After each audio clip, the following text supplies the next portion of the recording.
कहते हैं भगवान को कोई बांध नहीं सकता,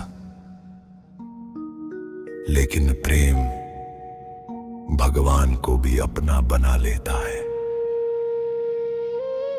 बंगाल में एक भक्त रहते थे, रामदास। हर एकादशी वे पैदल पुरी धाम जाते थे।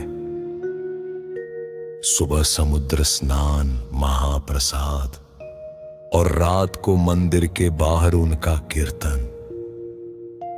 जगन्नाथ जी उनके प्रेम से अत्यंत प्रसन्न रहते थे।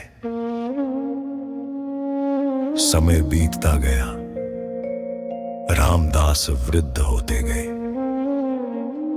शरीर कमजोर हुआ, लेकिन भक्ति नहीं।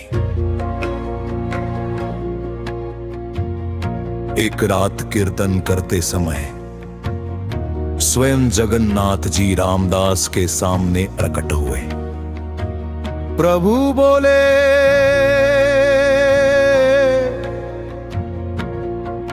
रामदास अब पूरी मत आया कर,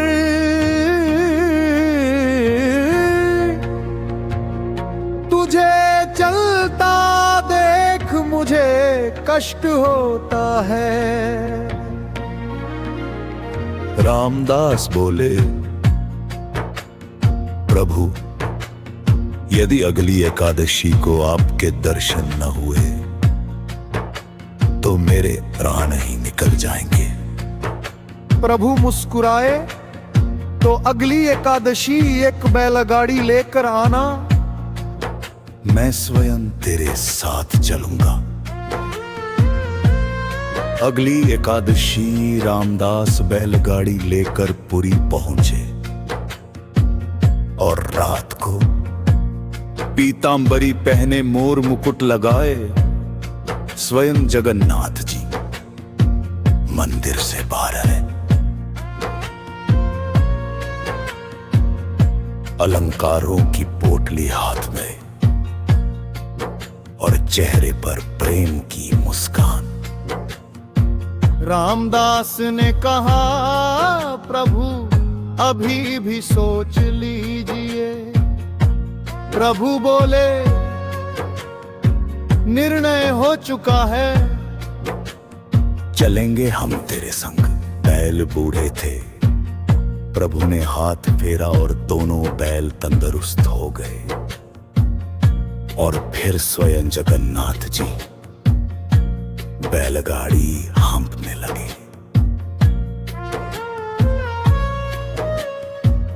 उधर पुरी में मंगला आरती का समय हुआ। सुभद्रा जी हैं, बलभद्र जी हैं, पर जगन्नाथ जी नहीं। पुरी में हल्ला मच गया, भगवान चोरी हो गए। सबका शक रामदास पर गया। पुजारी डंडे लेकर आए, पीतांबरी का कोना देखा और मारपीट शुरू कर दी।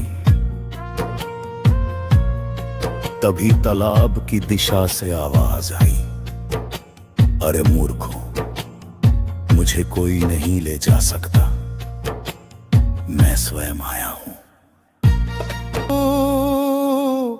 प्रकट हुए उनके श्रीअंग से रक्त बह रहा था। पूरा तालाब लाल हो गया।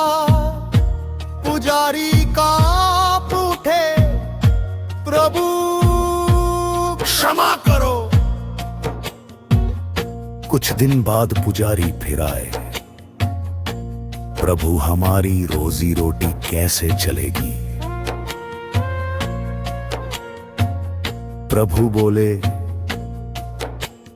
यही अंतर है भक्त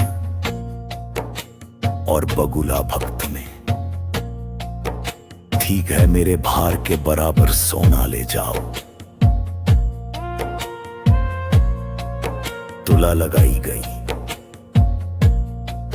रामदास के घर से सिर्फ एक छोटा सोने का किल और एक तुलसी का पत्ता लाया गया।